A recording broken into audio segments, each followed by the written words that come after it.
काहे झूठो के असरा धरावतानी, हमके देवघर जाए के मनावतानी।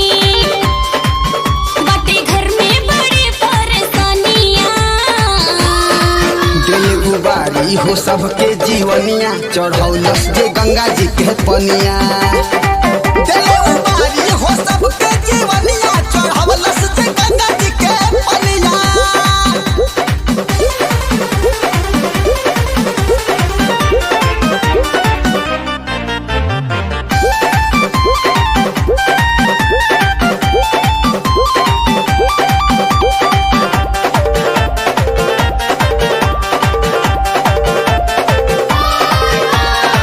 देखो ना एक बेरी दिलवा लगा के, भोला के भौजी दुआरिया हो जाके। झूठो के बेरी बेरी देवरू कहेला, कहला पे मन तनी चुप ना रहेला।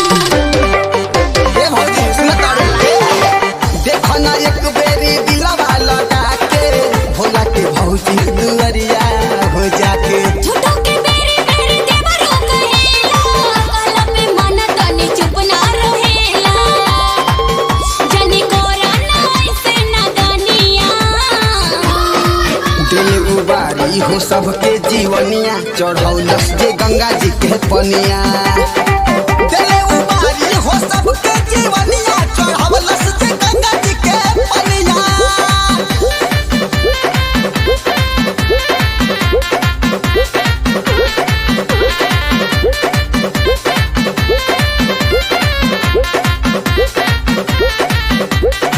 साथे अनिता चल छोड़ी फिकरिया, पर्दी परिधि भोला फेरी है नजरिया।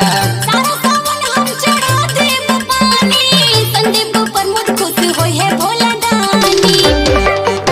ठीक बा, साथे अनिता चल छोड़ी फिकरिया, अजय अनिल भोला फेरी है नजरिया।